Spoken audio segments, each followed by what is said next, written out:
बिस्मिल्लाहिर्रहमानिर्रहीम। अस्सलाम वालेकुम डियर स्टूडेंट्स, आज हम second year chemistry chapter number 16 उसका सेकंड लेक्चर हम स्टार्ट करने जा रहे हैं। और आज हम पढ़ेंगे अपने लेक्चर के अंदर अल्केन्स और साइक्लोअल्केन्स, और उसके नोमेनक्लेचर की बात करेंगे कि हम अल्केन्स को किस तरीके से क्लासीफाई कर सकते हैं अकॉर्डिंग टू द नोमेनक्लेचर। तो आइए, ये टॉपिक बड़ा इंपॉर्टेंट है स्टूडेंट्स, इसमें याद रखिएगा। अगर आपको ये नोमेनक्लेचर क्लियर हो गया तो आगे अल्केन्स और अल्कान्स का जो नोमेनक्लेचर है वो भी आपके लिए ईजी हो जाएगा। तो इस लेक्चर को गौर से सुनिएगा। हम स्टार्ट करते हैं। हमारे पास है अल्केन्स एंड साइक्लोअल्केन्स। अल्केन्स तो स्टूडेंट्स आपने पढ़ा था लास्ट लेक्चर में कि अल्केन्स हमारे पास क्या होते हैं। ये हमारे पास क्या होते हैं, saturated hydrocarbons. These are called saturated hydrocarbons. और इनका जो जनरल फार्मूला होता है वो होता है हमारे पास CnH2n+2। और साइक्लोअल्केन्स क्या होते हैं, these are also saturated but these are close chain. ये क्लोज चैन में होता है। और ये जो होते हैं हमारे पास अल्केन्स, ये ओपन चैन में आ जाता है। इनका जो जनरल फार्मूला होता है साइक्लोअल्केन्स का CnH2n होता है स्टूडेंट्स। अब हम इसको नोमेनक्लेचर की बात करेंगे कि अल्केन्स को आप नेमिंग कैसे कर सकते हैं। तो नोमेनक्लेचर के स्टूडेंट्स कुछ रूल्स होते हैं, उनको हमने उसके अकॉर्डिंगली क्लासीफाई करना है। तो सबसे पहला रूल क्या होता है कि जो भी आपको स्ट्रक्चर गिवन होगी, आपने सबसे पहला काम क्या करना है कि उसके अंदर जो लॉन्गेस्ट चेन होगी कंटेनिंग कार्बन एटम्स, वो आपने सेलेक्ट करनी है। Section of parent chain containing carbon atoms. अब देखना सबसे लेंथी कहाँ से कार्बन एटम आ रहे हैं। जैसे मैंने पहला रूल लिखा यहाँ पे, select longest continuous chain of carbon atom. Carbon atoms की मैंने बात करनी है। मैं एग्जांपल दी, जैसे ये मेरे पास एक मैंने स्ट्रक्चर लिखा। अगर मैं यहाँ से बात करूँ कि ये 1 2 3 4, तो ये इस तरीके से मेरे पास 4 कार्बन एटम्स की एक चेन बन गई है। और अगर मैं से कर 1 2 3 4 और यहाँ पे आ जाएंगे 5, तो ये 5 कार्बन की आपके पास क्या आ गई, पेरेंट चेन। इधर से कर लो 1 2 3 4, यहाँ से 4 आती है। तो आपने सेलेक्ट क्या करनी है, लॉन्गेस्ट कंटिन्यूस चेन। तो हमारे पास जो करेक्ट यहाँ पे चेन की सेक्शन आ जाएगी वो ये वाली होगी स्टूडेंट्स। ये हमारे पास क्या आ जाएगी, पेरेंट चेन। तो पहला रूल क्या होता है, आपने पेरेंट चेन को सेट करना होता है विच कंटेन लॉन्गेस्ट या which contain greatest number of carbon atom. तो ये हमारे पास क्या होगी, पेरेंट चेन की सेक्शन होगी। जो इससे बाहर बच जाएंगे स्टूडेंट, अब क्वेश्चन था कि ये तो पेरेंट चेन होगी, अब ये जो चीज होगी जो बाहर की तरफ होगी, इसको हम बोलते हैं सब्स्टिट्यूएंट। इसको बोलेंगे स्टूडेंट्स, ये हमारे पास क्या होगा, सब्स्टिट्यूएंट होगा। या आप इसको कह सकते हैं ये हमारे पास क्या है, ये कोई सी ब्रांच हो सकती है जी। अब ये जो है ये मिथाइल ग्रुप हो सकता है, इथाइल, प्रोपाइल, ब्यूटाइल, अब तो सोन कोई भी ग्रुप इसकी जगह पे अटैच हो सकता है। जो पेरेंट चेन से बाहर होगा वो क्या होगा, सब्स्टिट्यूएंट और ब्रांच, और जो बाकी होगी इसको बोलेंगे पेरेंट चेन। दूसरे एग्जांपल देखिए, इस एग्जांपल में मैंने कहा हम यहाँ से नंबरिंग करते हैं 1 2 3 4, 1 2 3 1 2 3 4 5, इधर से जाए तो 4, इधर से जाए तो 5, यहाँ से करें 1 2 3 4 5 6, तो 6 वाली ज़्यादा सूटेबल होगी। अब नंबर यहाँ से करेंगे 1 2 3 4 5 6, तो ये आपके पास क्या आ जाएगी, लॉन्गेस्ट कंटिन्यूस चेन। ये हमारे पास लॉन्गेस्ट कंटिन्यूस चेन आ जाएगी। और जो इसके बाहर आ जाएगी इसको हम नाम देंगे, ये हमारे पास क्या है, कोई सी भी ब्रांच या हमारे पास सब्स्टिट्यूएंट है। तो पहला रूल स्टूडेंट्स क्लियर हो गया होगा आपको कि सबसे पहले हमने क्या करना होता है, selection of parent chain containing greater number of carbon atoms. आइए दूसरे रूल पे चलते हैं। दूसरा रूल कहता है इफ देयर आर 2 और मोर चेन्स ऑफ इक्वल लेंथ। अगर आपके पास 2 चेन लेंथ आ जाती हैं हैविंग इक्वल लेंथ, दोनों की लेंथ सेम आ रही है, तो आप क्या करेंगे, then chain with larger number of branches is selected as parent chain. तो आपने वो वाली चेन सेलेक्ट करनी है जिसके अंदर ब्रांचेस ज़्यादा होंगी। अगर आपके पास कोई सी किसी भी स्ट्रक्चर के अंदर 2 पेरेंट चेन बन रही हैं और दोनों के जो कार्बन की स्ट्रेंथ है वो सेम है, फोर्स करते हैं जैसे 5 है जैसे 5 है, तो आप कौन से सेलेक्ट करेंगे, जिसके पास नंबर ऑफ ब्रांचेस ज़्यादा होंगी। आइए एग्जांपल की मदद से देखते हैं। जैसे मैंने एग्जांपल लिखी, आपके पास 1 2 3 4 5, 1 2 3 4 5 6, यहाँ से कितने, तो 1 2 3 4 5 6 6 बन गए स्टूडेंट्स। यहाँ से कितने 1 2 3 4 5 6, ये भी हमारे पास एक चेन बन रही है, ये दूसरी चेन बन रही है, इसमें भी 6 कार्बन हैं, इसमें भी 6 कार्बन हैं, 2 इक्वलेंट होगी। अब आप कौन से सेलेक्ट करेंगे, सपोज कर लेते हैं कि पहले मैं ये सेलेक्ट कर लेता हूँ। ये मेरे पास एक पेरेंट चेन है कंटेनिंग 1 2 3 4 5 6, 6 इसके अंदर क्या है, कार्बन एटम है। अब इसके पास ब्रांचेस कितनी आ रही हैं, एक ब्रांच, ये दूसरी ब्रांच और ये आगे तीसरी ब्रांच, इसमें मेरे पास 3 ब्रांचेज आ रही हैं। अगर मैं ऐसे सेलेक्ट कर लेता हूँ इसकी बजाय 1 2 3 4 5 6, ये भी तो हमारे पास है। मैं इसको अगर चेंज, मैं दोबारा डिस्प्ले यहाँ पे आपके लिए लिख लेता हूँ। अगर हम ऐसे कर लेते हैं CH3 CH CH3 CH2 CH3 CH CH and CH3। अब मैं पेरेंट चेंज सेलेक्ट कर लेता हूँ, ये वाली 1 2 3 4 5 6, ये 6 मेरे पास क्या है एटम्स हैं कंटेनिंग आ पेरेंट चेन। लेकिन इसमें जो मेरे पास ब्रांचेज आ रही हैं वो कितनी है, एक ही वाली ब्रांच है और ये पूरी एक ब्रांच होगी। तो इसमें 2 ब्रांचेज हैं, यहाँ पे मेरे पास 3 ब्रांचेज हैं। तो ज़्यादा सूटेबल कौन सा होगा, ज़्यादा करेक्ट कौन सा होगा, ये वाला जिसके अंदर क्या होगी मैक्सिमम नंबर ऑफ ब्रांचेज। यहाँ पे 3 ब्रांचेज हैं, यहाँ पे 2 ब्रांचेज हैं। तो ये वाली इनकरेक्ट हो जाएगी, ये वाली हमारे पास क्या हो जाएगी करेक्ट वन। तो आप वो वाली चेन सेट करते हैं जिसके अंदर नंबर ऑफ कार्बन एटम ज़्यादा होने के साथ साथ ब्रांचेज भी ज़्यादा होंगी। ये दूसरा रूल था। अब चलते हैं स्टूडेंट तीसरे रूल की तरफ। थर्ड रूल कहता है number of main chain starting from the nearest end to the substituent. अब आपने करना है उसको नंबरिंग करनी है। हम पेरेंट चेन को नंबर कैसे देंगे, तो यहाँ पे लिखा हुआ है नंबर द मैन चेन। पहले आपने पेरेंट चेन सेट कर ली, अब उस पेरेंट चेन को नंबरिंग देंगे। तो आप कहाँ से स्टार्ट करेंगे, starting from the end nearest to the substituent या ब्रांच, वहाँ से नंबर स्टार्ट करेंगे जहाँ से ब्रांच को या सब्स्टिट्यूएंट को कम नंबर मिले। मैं उसके एग्जांपल भी यही भी इधर कर लेता हूँ स्टूडेंट्स, यहाँ पे कर लेते हैं। सपोज कर लेते हैं मेरे पास है 1 2 3, 3 पे ब्रांच आ रही है। तो जिससे काउंट करें तो 1 2 3 4, 4 पे ब्रांच आती है। तो मैं नंबरिंग कहाँ से शुरू करूँगा, जहाँ से सब्स्टिट्यूएंट को कम नंबर मिलेगा। तो सूटेबल क्या होगा 1 2 3, ना कि 1 2 3 और 4। 4 वाली हमारे पास गलत हो जाएगी। आप यहाँ से जाएंगे जहाँ से सब्स्टिट्यूएंट को लीस्ट नंबर मिलेगा, वो हमारे पास करेक्ट नंबरिंग होगी। जैसे यहाँ पे बात की जाए तो यहाँ पे देखें 1 2, 2 पे ब्रांच आ रही है। यहाँ से देखें 1 2 3, 3 पे ब्रांच आ रही है। 2 इज लेस, वो लीस्ट है हमारे पास। तो ये वाली आपको पास सूटेबल होगा 2।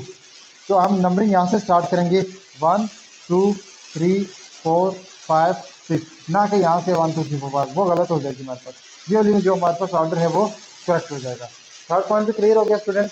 फोर्थ पॉइंट है हमारे पास, सॉरी ये फोर्थ पॉइंट है।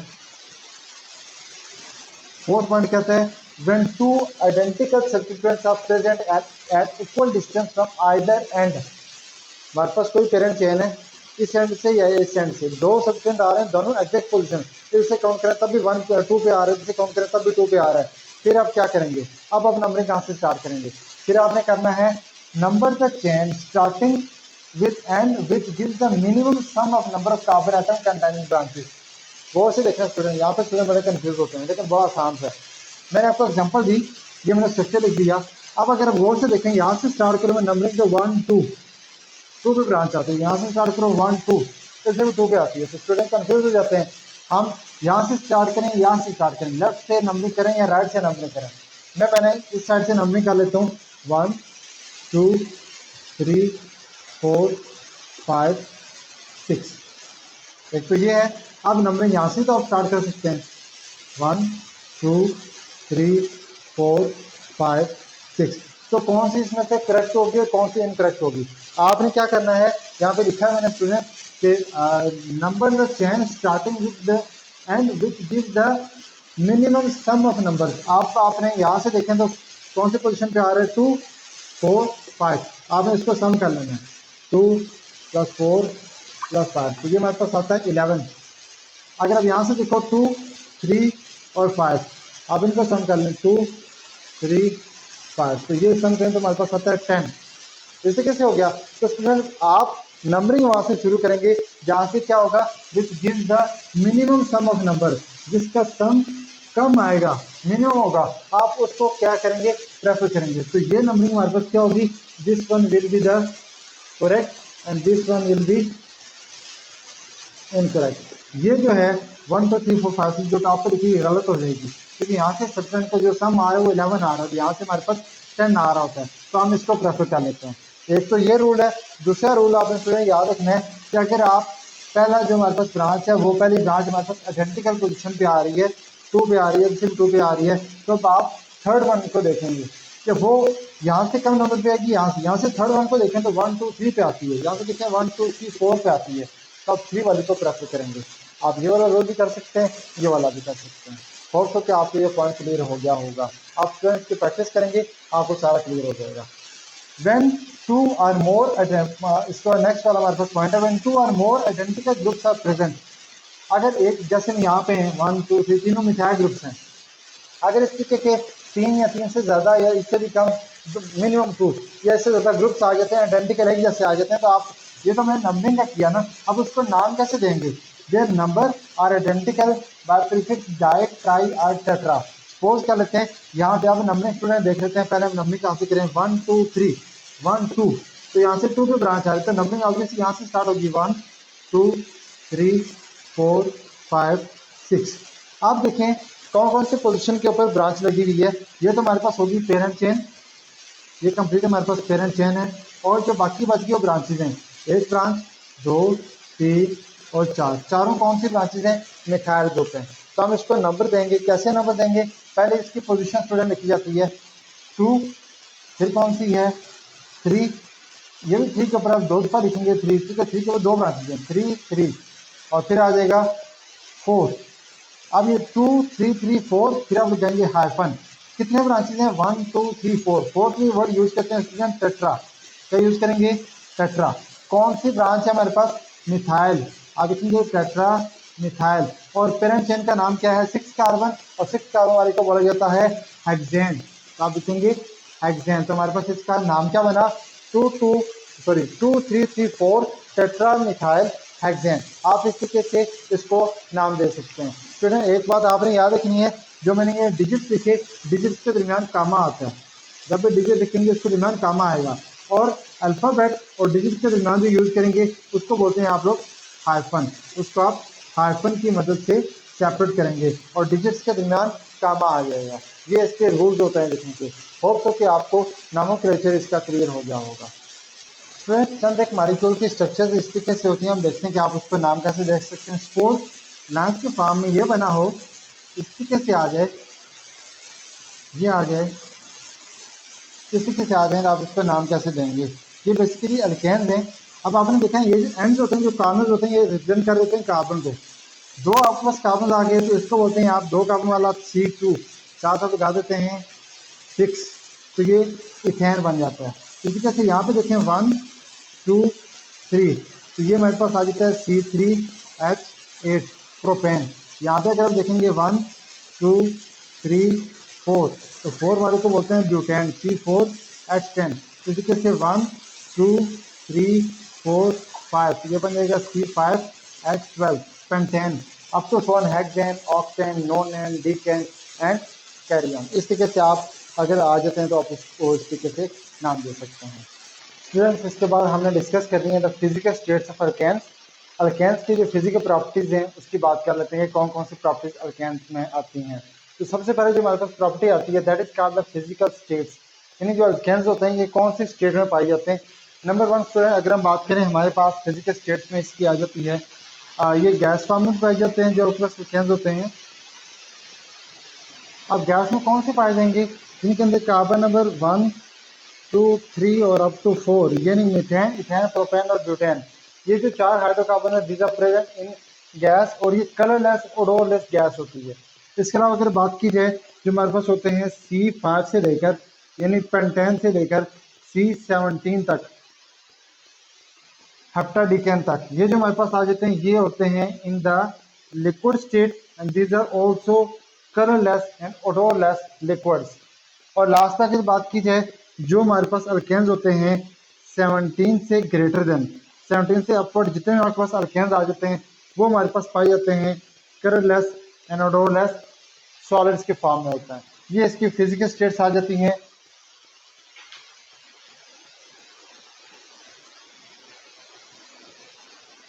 इसके बाद स्टूडेंट्स हमारे पास आता है सॉल्युबिलिटी। सॉल्युबिलिटी की बात करें तो हमें ये बात पता है कि जो हमारे पास होते हैं alkanes these are actually non polar, ये नॉन पोलर होते हैं। तो non polar hydrocarbon are only soluble in non polar, like के अकॉर्डिंगली ये किसमें सॉल्व होंगे, नॉन पोलर सॉल्वेंट्स के अंदर। और जो हमारे पास पोलर सॉल्वेंट्स होते हैं उसके अंदर ये इनसॉल्युबल होते हैं। जैसे कि ये नॉन पोलर हैं तो ये सॉल्युबल किस में होंगे, soluble only in non polar solvents. ये नॉन पोलर सॉल्वेंट्स के अंदर ही सॉल्युबल हो सकते हैं, वाटर के अंदर ये सॉल्युबल नहीं होते because water is a polar. तो कौन कौन से सॉल्वेंट्स आ जाते हैं, लाइक CCl4 है हमारे पास, कार्बन टेट्राक्लोराइड, आप एसीटोन की बात कर सकते हैं। इसके अलावा जो हमारे पास क्लोरोफॉर्म है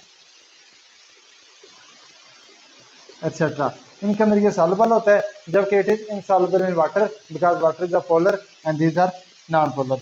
लास्ट पॉइंट आ जाते हैं मेल्टिंग एंड बॉइलिंग पॉइंट्स। इनके जो मेल्टिंग पॉइंट हैं, इनके जो बॉइलिंग पॉइंट हैं और इसकी जो डेंसिटी होती है स्टूडेंट्स, ये इंक्रीज करती है by increasing the number of carbon atom. ये क्या करती हैं, इंक्रीज करती हैं, increases by increasing the number of carbon atom. यानी मिथेन का मेल्टिंग पॉइंट कम होगा इथेन से, इथेन का कम होगा प्रोपेन से, प्रोपेन का कम होगा ब्यूटेन से। नंबर ऑफ कार्बन एटम बढ़ते जा रहे हैं, मेल्टिंग पॉइंट भी बढ़ेंगे, बॉइलिंग पॉइंट भी बढ़ेंगे और उसकी डेंसिटी भी क्या होगी, बढ़ेगी। लेकिन एक चीज़ है कि जब आपके पास इसकी हम बात करेंगे मॉलिक्यूलर मास बनने के साथ, एक मिथाइलिन जो एक CH2 ग्रुप जब बढ़ता है तो उसमें 20 से 30 सेल्सियस का डिफरेंस आता है टेम्परेचर का, इतना टेम्परेचर उसका चेंज हो रहा था एवरी CH2 ग्रुप उसके अंदर जब इंक्रीज हो रहा होता है तो 20 डिग्री सेल्सियस का उसके अंदर डिफरेंस आता है। इसके अलावा अगर स्टूडेंट्स बात की जाए जो हमारे पास होते हैं ब्रांच चेन अल्केन्स और स्ट्रेट चेन अल्केन्स। जो स्ट्रेट चेन अल्केन्स होते हैं उनके मेल्टिंग पॉइंट ज़्यादा होते हैं as compare to branch chain hydrocarbon. जैसे आप बात करें जो N-ब्यूटेन है उसका हमारे पास मेल्टिंग पॉइंट -0.4 होगा डिग्री सेल्सियस, और जो हमारे पास आइसोब्यूटेन होगा उसका -10 डिग्री तक हो जाता है। तो जब ब्रांचेज आ जाती हैं तो उसके मेल्टिंग पॉइंट डिक्रीज करना स्टार्ट कर देते हैं, जबकि स्ट्रेट चेन में वो इंक्रीज करना शुरू कर देते हैं, मैसेज बढ़ रहे होते हैं इसका। ये चंद एक चीज़ की physical properties related to alkanes. अब अल्केन्स के साथ ही हमारे पास आता है कि इसके अंदर अल्केन्स के अंदर आइसोमेरिज्म पाई जाती है कि नहीं। आइसोमेरिज्म क्या होती है, the phenomena in which there is a molecular formula, same molecular formula but different structure formula. तो हमारे पास सबसे पहला जो आइसोमर्स बनते हैं वो ब्यूटेन के बनते हैं, मिथेन इथेन प्रोपेन के ऐसे आइसोमर्स नहीं होते। तो ये जो हमारे पास है ब्यूटेन, इसके दो आइसोमर्स हैं, एक हमारे पास आता है CH3 CH2 CH2 CH2, इसको बोलते हैं N ब्यूटेन। N यहाँ पे स्टूडेंट शो कर रहा होता है नॉर्मल के लिए, यानी स्ट्रेट चेन में, तो N आप यहाँ पे नॉर्मल के लिए यूज करते हैं। और जब इसकी एक ब्रांच आ जाती है तो उसको बोलते हैं आप आइसोब्यूटेन। ये आइसोब्यूटेन होता है, इसके मेल्टिंग पॉइंट ज़्यादा होते हैं as compare to this one. इसी तरीके से पेंटेन के 3 आइसोमर्स होते हैं।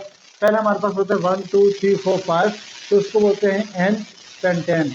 N वही बात रिपीट करते हैं, N नॉर्मल के लिए होता है तो ये स्ट्रेट चेन, जब स्ट्रेट चेन होती है तो हम N का वर्ड यूज करते हैं।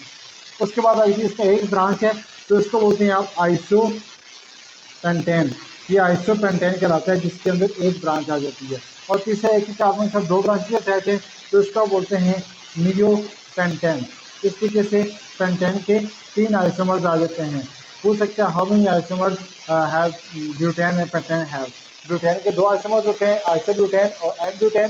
सिमिलरली पेंटेन के 3 आइसोमर्स होते हैं, N-पेंटेन, आइसोपेंटेन और नियोपेंटेन।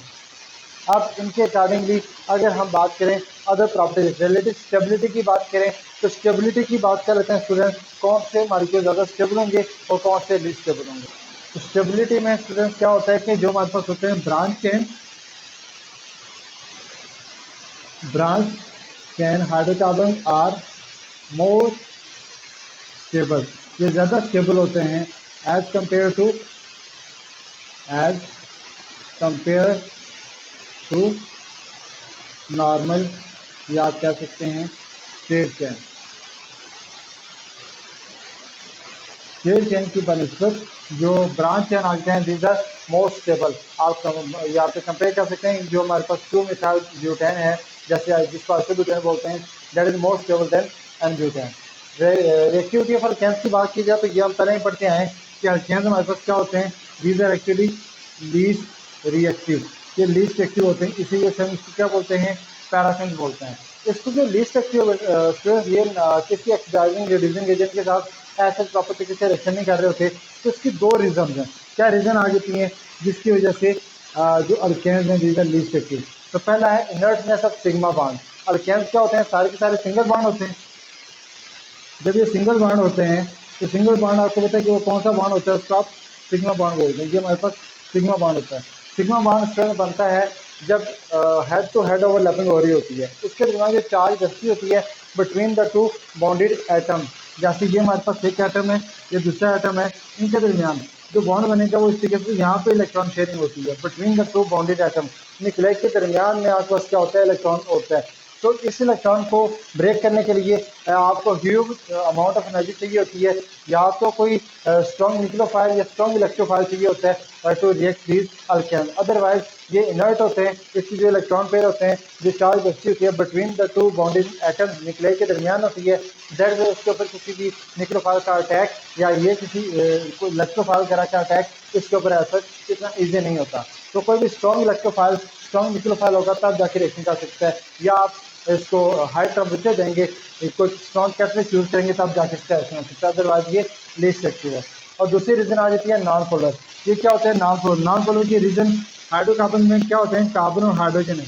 कार्बन की इलेक्ट्रोनेगेटिविटी प्रेजेंस होती है 2.5 और हाइड्रोजन की होती है 2.1। इनके दोनों के दरमियान से ऐसे इतना ज़्यादा ह्यूज डिफरेंस नहीं है जिसकी वजह से इसके ऊपर पोलैरिटी इंड्यूस्ड हो। तो दोनों की पोलैरिटी के अंदर माइन्यूट डिफरेंस है, तो दैट इज वाई ये हमारे पास क्या हो जाते हैं, नॉन पोलर बॉन्ड बोलते हैं। तो नॉन पोलर बॉन्ड होने की वजह से और इनर्टनेस सिग्मा बॉन्ड यानी जो चार्ज होती है बिटवीन द टू न्यूक्लियस, उसकी वजह से जो हमारे पास सिग्मा बॉन्ड होते हैं ये स्ट्रॉन्गर बॉन्ड होता है, इसको ब्रेक करना इतना आसान नहीं होता। दैट इज वाई हमारे पास अल्केन क्या हो जाते हैं, लीस्ट एक्टिव। ये प्रॉपर तरीके से रिएक्शन शो नहीं कर सकते।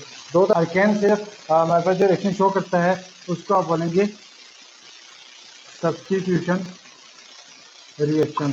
ये सब्स्टिट्यूशन रिएक्शन परफॉर्म कर रहे होते हैं, इसके अलावा ये बाकी रिएक्शन नहीं कर रहे होते। तो इसकी रीजंस क्या आ जाती हैं? तो ये था हमारे पास इसकी फिजिकल प्रॉपर्टीज, इसके अलावा इसकी जो आइसोमरिज्म और इसकी रिएक्टिविटी और स्टेबिलिटी के वाले से। Thank you so much. अल्लाह हाफिज़।